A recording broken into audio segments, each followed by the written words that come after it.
रहस्यमयी गर्भ। 60 वर्ष की उर्मिला शहर के बाहरी हिस्से में अपने छोटे से घर में अकेली रहा करती थी। एक रात शहर में बहुत जोर का तूफान आया। जोर जोर से हवाएं और आंधी तूफान के साथ तेज बारिश होने लगी। उन आवाजों को सुनकर कोई भी घबरा जाता, लेकिन उर्मिला घर के सारे खिड़की दरवाजे बंद कर गहरी नींद में सो रही थी। रात के लगभग 12 बजे होंगे कि किसी ने उर्मिला के घर का दरवाजा खटखटाया। दरवाजे के खटखटाने की आवाज सुनकर उर्मिला की नींद खुलती है। आखिर इतनी रात को कौन आया होगा? उर्मिला जाकर दरवाजा खोलती है तो सामने लगभग 26 साल की बेहद सुंदर लड़की को खड़ा देख हैरान रह जाती है। कौन हो बेटा? और इतनी रात को इतने भयंकर तूफान में कहाँ भटक रही हो? चाची, आपने मुझे पहचाना नहीं? मैं आपकी दूर की रिश्तेदार शालिनी। अरे हाँ, बचपन में तुझे देखा था। इतनी जवान हो गई है, कैसे पहचान में आती? लेकिन तू यहाँ क्या कर रही है, और वो भी ऐसी अंधेरी तूफान भरी रात में? उर्मिला की बात सुनते ही शालिनी की आंखों से आंसू बहने लगे। वो फूट फूट कर रोने लगी। ये देखकर उर्मिला को कुछ समझ में नहीं आया और उसने शालिनी का हाथ पकड़कर घर के अंदर आने के लिए कहा। जैसे ही शालिनी घर के अंदर रोशनी में आई, उर्मिला की नजर उसके पेट की तरफ गई, जिसे देखकर ये साफ पता चल रहा था कि वो प्रेग्नेंट है। अरे, तू तो पेट से है। ऐसी हालत में इतने भयंकर तूफान में आधी रात को बाहर भटक रही है। आखिर बात क्या है बेटा? मुझे सब कुछ साफ साफ बता। क्या बताऊं चाची, ये सब जिसकी वजह से हुआ है उसके बारे में बताने में भी मुझे शर्म आती है। मैंने घर वालों की मर्जी के खिलाफ जाकर एक लड़के से शादी कर ली थी, पर वो शादी के 1 महीने बाद ही मुझे छोड़कर चला गया। छोड़कर चला गया का क्या मतलब? क्या उसके साथ कोई हादसा हो गया? नहीं, उसे कोई दूसरी लड़की पसंद आ गई और मेरी प्रेगनेंसी की खबर सुनते ही उसने मुझे बेसहारा छोड़ दिया। उसके बाद मैं अपने घर गई, लेकिन माँ पापा ने मुझे घर में कदम तक नहीं रखने दिया। अभी मुझे आपकी याद आई। कोई बात नहीं, कोई बात नहीं। तुमने यहाँ आकर अच्छा ही किया। एक काम करो, तुम आराम करो। वैसे भी ऐसी हालत में इतना घूमना फिरना और इस तरह आधी रात को बाहर भटकना ठीक नहीं होता। प्रेग्नेंट औरत को आधी रात को घर से बाहर नहीं निकलना चाहिए। बुरी आत्माएं उस पर अपना असर दिखा सकती है। और इतना कहकर उर्मिला ने शालिनी को एक दूसरे कमरे में जाकर आराम करने के लिए कहा। लेकिन जैसे ही शालिनी अपने कमरे में जाने लगी, अचानक से उर्मिला ने उसे रोक लिया। एक बात बताओ बेटा, तुम्हारा कौन सा महीना चल रहा है? पेट देखकर तो लगता है कि लगभग 6 महीने पूरे हो गए होंगे।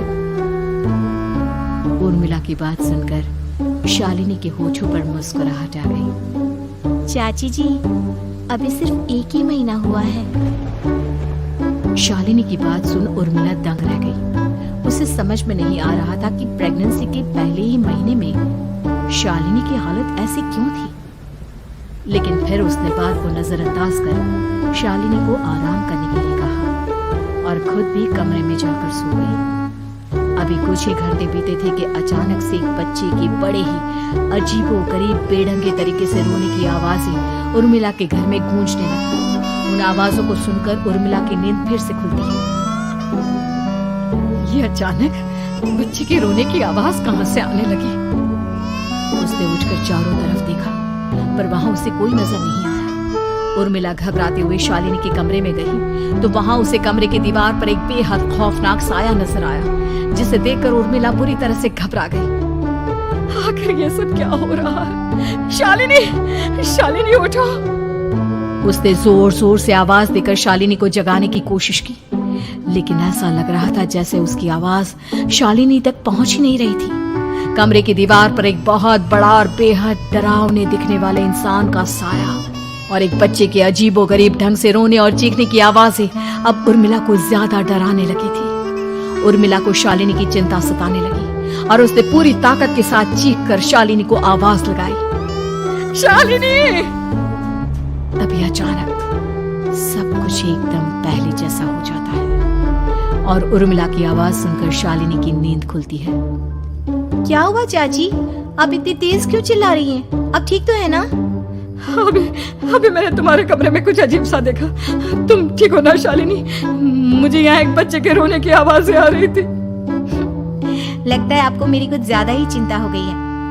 आपने मेरी प्रेगनेंसी के बारे में कुछ ज्यादा ही सोच लिया होगा। मैं एकदम ठीक हूँ, आप आराम से सो जाइए।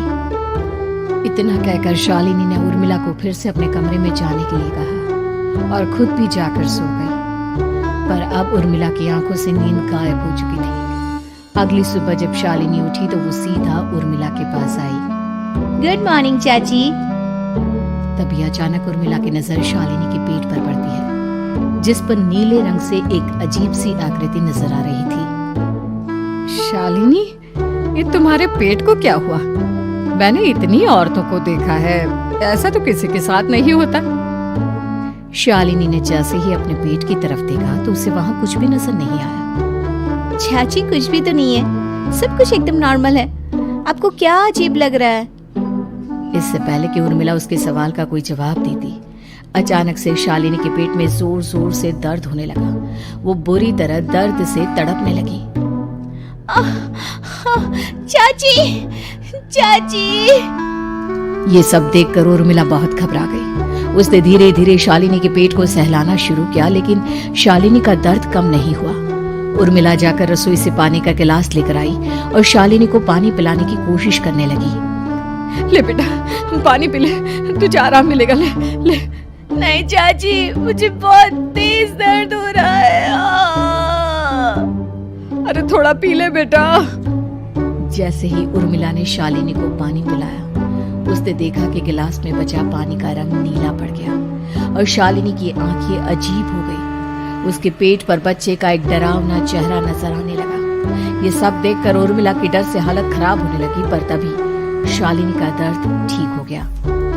बेटी, अभी तुम्हारा दर्द ठीक है तो ऐसा करो, तुम थोड़ी देर आराम कर लो। शालिनी को आराम करने के लिए कहकर उर्मिला तेज कदमों से चलकर घर से बाहर निकल जाती है और पास ही रहने वाली एक औरत कालिंदी के पास पहुंचती है। अरे उर्मिला बहन, बड़े दिनों बाद दिखाई दी, क्या हुआ? बहुत घबराई हुई सी लग रही हो, सब ठीक तो है ना? क्या बताओ कालिंदी बहन, मेरी एक दूर की रिश्तेदार आई हुई है। वो पेट से है और उसके साथ ना अजीब अजीब चीजें हो रही है। अब उर्मिला सारी बात कालिंदी को बताती है, जिसे सुनने के बाद काले जादू और तंत्र विद्या की माहिर कालिंदी एक ताबीज बनाकर उसे देती है। बहन, मुझे शालिनी पर किसी बुरी आत्मा का साया लगता है। ये ताबीज ले जाओ, आज रात को 12 बजे उसे पहना देना, फिर सब ठीक हो जाएगा। उर्मिला ताबीज लेकर घर वापस आती है और अब आधी रात के होने का इंतजार करने लगती है। जैसे ही आधी रात होती है, वो नींद में सोई शालिनी को ताबीज पहना शांति से अपने कमरे में आकर अपने पलंग पर लेट जाती है।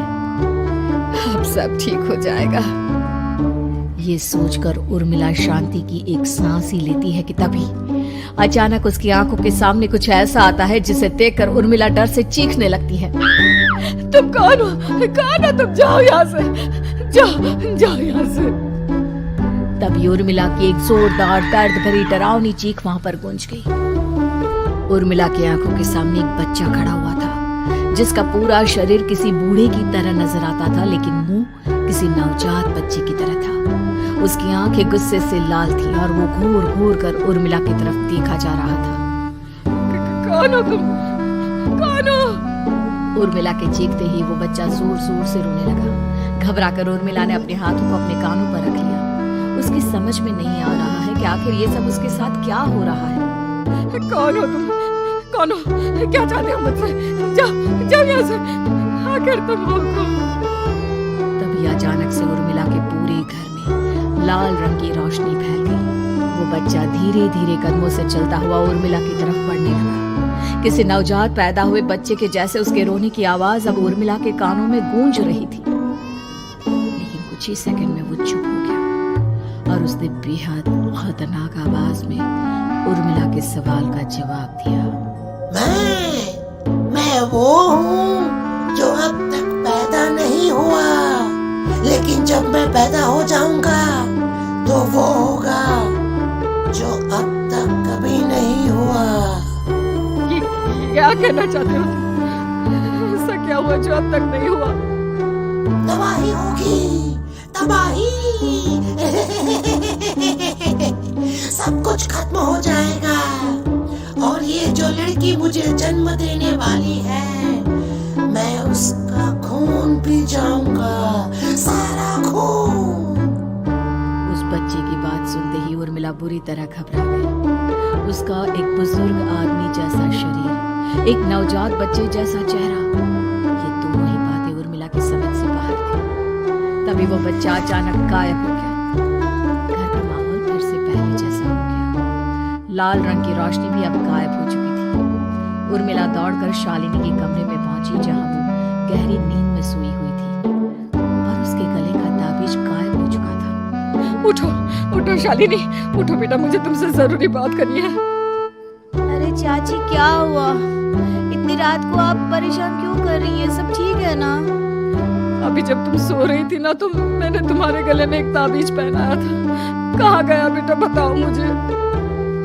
शालिनी ने चारों तरफ अपनी नजरें घुमाकर देखा, लेकिन वहां पर कोई ताबीज नहीं था। वह हैरानी से उर्मिला के चेहरे की तरफ देखने लगी।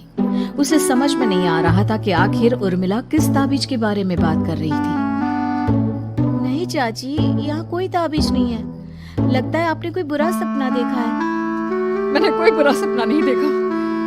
खैर छोड़ो, तुम अब सो जाओ, कल सुबह बात करते हैं। डर और घबराहट की वजह से उर्मिला की आंखों से नींद तो जैसे बिल्कुल गायब हो गई थी। अगली सुबह उर्मिला बिना कोई देर किए गांव के बाहर एक छोटी सी झोपड़ी में रहने वाले बूढ़े पंडित के पास पहुंची। पंडित जी, मेरी मदद कीजिए। अरे आओ आओ उर्मिला, क्या हुआ? सब ठीक तो है ना? क्या बताओ पंडित जी, बहुत बड़ी मुसीबत है। मेरी दूर की एक रिश्तेदार लड़की पेट से है और उसके साथ बहुत डरावनी चीजें हो रही है। कल रात को तो एक अजीब सा दिखने वाला बच्चा मेरी आंखों के सामने आकर खड़ा हो गया था। ये तुम क्या कह रही हो? मुझे साफ साफ बताओ कि आखिर तुमने क्या देखा? उर्मिला ने अपने साथ हुई बीती रात की पूरी घटना पंडित जी को बताई, जिसे सुन पंडित जी के माथे पर चिंता की लकीरें उभर आई। अनर्थ होने वाला है, अनर्थ। बरसों पहले भी उस हैवान ने एक लड़की के पेट से जन्म लिया था और उसके बाद उस शहर को पूरी तरह से तबाह कर दिया। कैसी विपदा पंडित जी, कैसे बात कर रहे हैं आप? बताइए मुझे, और इसका उपाय क्या है? इसका उपाय तो है, लेकिन बहुत कठिन है। हो सकता है कि उस उपाय को करने के दौरान तुम्हारी जान भी चली जाए। मुझे मेरी जान की कोई परवाह नहीं, पर आप जिस तबाही के बारे में बात कर रहे हैं, बस वो नहीं होनी चाहिए। लाखों लोगों की जान बचाने के लिए मैं कुछ भी करूंगी। तो ठीक है, मेरी बात ध्यान से सुनो। बरसों पहले एक भयानक तांत्रिक ने अपनी तंत्र क्रिया के जरिए एक मासूम लड़की के साथ रिश्ता बनाकर उसके पेट से जन्म लिया था। इस तरह से वो अपने जैसे लोगों की संख्या इस दुनिया में बढ़ाना चाहता था। आपके कहने का मतलब है कि शालिनी के पेट से भी उस शैतान को जन्म लेना है, इसलिए उसने उसके साथ ये सब किया है। ठीक पहचाना तुमने। अब मैं तुम्हें एक ऐसा सिंदूर दूंगा जिसे तुम्हें ले जाकर उस लड़की के पेट पर लगाना होगा। क्या ऐसा करने से सब कुछ ठीक हो जाएगा? नहीं उर्मिला, ये सब इतना आसान नहीं। उस लड़की के पेट पर सिंदूर लगाने के बाद तुम्हें उसका पेट काटकर उस हैवान को बाहर निकालना होगा। नहीं पंडित जी, मैं ये सब नहीं कर सकती। मैं भला एक जिंदा लड़की के पेट को अपने हाथों से कैसे काट सकती हूँ?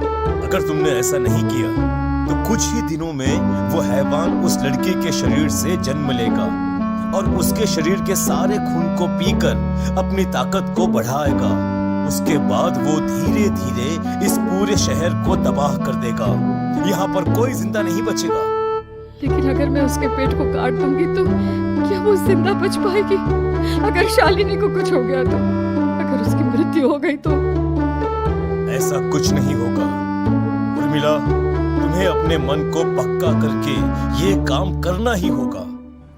सिंदूर लेने के बाद उर्मिला झोपड़ी से बाहर निकलने ही वाली थी कि तभी पंडित जी ने उसे पीछे से आवाज देकर रोका।